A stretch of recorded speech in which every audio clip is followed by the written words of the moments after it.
Hello friends, welcome back to my channel. তো তোমরা সবাই কেমন আছো? আশা করি তোমরা অনেক ভালো আছো। চলো আজকে তোমাদের সাথে শেয়ার করি আমার সন্ধ্যের রান্নাঘর। আমার আর আমার মায়ের প্রত্যেক দিনের একটা রুটিন, যে সন্ধ্যেবেলায় আমরা দুজন মিলে চা খাবো। তো সেই জন্যই দুধ কেটে প্রথমে দুধটা গরম করে নেব, তারপরে চায়ের জন্য প্রিপারেশন নেব। চা না হলে না সন্ধ্যেবেলাটা ঠিক মনে হয় না যে সন্ধ্যে হয়েছে বলে, মানে কিছু একটা মিসিং ব্যাপার থাকে। সেজন্য চাটা আমাদের দুজনকার তো লাগবেই। আচ্ছা, তোমাদের মধ্যে এরকম সন্ধেবেলায় চা প্রিয় মানুষ কজন আছো জানিও তো আমাকে কমেন্টে। আমার বাবা এবারে যে চা পাতাটা এনেছে না, এত ভালো যে কি বলবো। কি চা পাতা আমি ঠিক জানি না, কারণ প্যাকেটটা কাটার পর আমি একবার চাটা খেয়ে বুঝেছি ফ্লেভার এত সুন্দর ফ্লেভার। যদি আমি মায়ের কাছ থেকে জানতে পারি যে কোন কোম্পানি, তোমাদের সাথে অবশ্যই শেয়ার করব।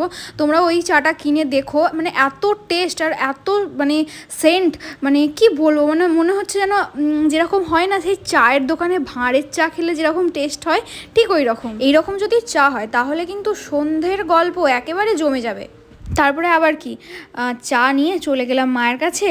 আর মা আর আমি একেবারে চা খেতে খেতে গল্প করে হাসাহাসি করে একটু মোমোর অর্ডার দিলাম। কারণ শুধু চা খেলে তো হবে না, সঙ্গে তো কিছু একটা চাই। সন্ধেবেলা না আমার এমন একটা খিদে পায়, মানে বাইরের খাবারে একটা ভিতর থেকে আমার একটা ক্রেভিং হয় যে না একটুখানি কিছু স্পাইসি, একটু কিছু কিছু খাই, যেন একটু চটপটা টাইপের হয়। আর মোমোর যে লাল চাটনিটা অতিরিক্ত ঝাল হয়, তোমরা সবাই জানো। আর আমি তো একদমই ঝাল খাই না, মানে ঝাল আমি ছুঁই না, এরকম একটা ব্যাপার। তোমরা যারা আমার ভিডিও দেখো বা আমার সাথে পার্সোনালি তোমরা যারা মেশো, তারা সবাই জানো যে আমি একদমই ঝাল খেতে পারি না। কিন্তু মোমোর এই লাল চাটনিটা যে এতটাই ভালো, মানে বলে বোঝাতে পারবো না। মানে এটার মধ্যে একটু লাল রং দেখতে পাচ্ছ, ঠিক আছে, কিন্তু এটা টমেটো সস যেটা হয় না, ঠিক ওই রকম টাইপের কিছু একটা জিনিস দিয়ে বানানো।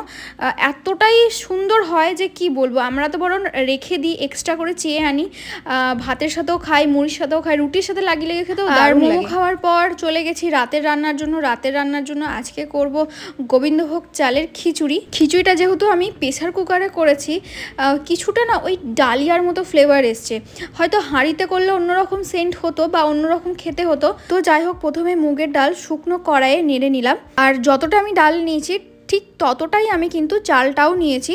তো চালটাকে তো ভিজিয়ে রেখে দিয়েছিলাম, আর ডালটাকে ভেজে নিয়ে মানে শুকনো কড়াইয়ে মানে নাড়াচাড়া করে তারপরে জল দিয়ে একদম ভালো করে ধুয়ে নিয়েছিলাম। মুগের ডাল না শুকনো কড়াইয়ে ভালো করে না একটু নাড়িয়ে নিলে একটা কীরকম একটা গন্ধ ছাড়ে, সেই গন্ধটা আমার একটুও পছন্দ নয়। তারপরে প্রেসারে দিয়েছিলাম একটু তেল, শুকনো লঙ্কা, তেজপাতা আর ফোড়ন দিয়েছিলাম জিরে। এই সমস্তগুলোকে ভালো করে একটু নাড়িয়ে নিয়ে একটুখানি মশলা রেডি করেছিলাম, যেটা দিয়েছিলাম একটু আদা, একটু জিরে আর একটু কাঁচা লঙ্কা দিয়ে ওই মশলাটাকে ভালো করে গ্রাইন্ড করে নিয়ে এই তেলের মধ্যে দিয়ে দিয়েছিলাম। তারপরে ভালো করে মশলাটা কষানো হয়ে যাওয়ার পর আমি চালটাকেও ধুয়ে যেহেতু রাখা ছিল, তো চালটাকেও আমি দিয়ে দিয়েছিলাম। তারপরে একটু বেশি করে জল দিয়ে সিটি মারতে দিয়েছিলাম।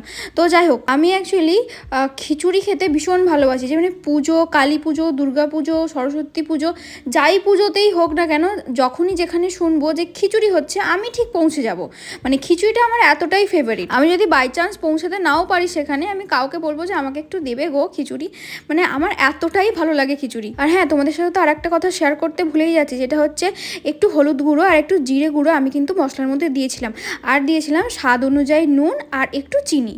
আর যেহেতু আমি কাঁচা লঙ্কা পেস্ট করে দিয়েছিলাম, তাই আর শুকনো লঙ্কা গুঁড়ো দিইনি। খিচুড়ি জিনিসটা হচ্ছে এমনই যে বৃষ্টি না পড়লে বেশ জমে না। তাই আমাদের এখানে সেদিনকে খুব বৃষ্টি পড়েছিল, এত ঠান্ডা ওয়েদার ছিল। তাই বললাম রাত্রেবেলার কি বানাবো, একটু খিচুড়িই করি। সারাদিন তো মাই রান্না করে, আর রাত্রেবেলার রান্নাটা আমিই করি। আমার রান্না করতে বেশ ভালো লাগে। মানে এটাতে আমার কোনো দিন বোরিং বা কিছু যে গরম করছে বা কিছু সেরকমও কিছু মনে হয় না। আগুনের সামনে দাঁড়িয়ে আছি বলে একটা বিরক্ত ভাব, আমার এরকম কিছু মনে হয় না। আমার খুব ভালো লাগে রান্না করতে। আর আমার এই ছোট্ট ছোট্ট মিনি ব্লগগুলো তোমাদের কেমন লাগছে তোমরা কিন্তু অবশ্যই আমাকে কমেন্টে জানিও। তোমরা যখন আমাকে কমেন্ট করো তখন না আমার ভিডিও করার ইচ্ছাটা আরও অনেক গুণ বেড়ে যায়। মনে হয় যেন না একটু তোমাদের জন্য ভিডিও করি, তখন বেশ ভালোও লাগে, একটু এনার্জি পাই। আর খাবার সময় আমি একটু ঘি আর একটু ডিম ভেজেছিলাম। আর এই ভিডিওটা যদি তোমাদের ভালো লাগে তাহলে লাইক, শেয়ার অ্যান্ড সাবস্ক্রাইব করে দিও। Thank you for watching. টাটা, বাই।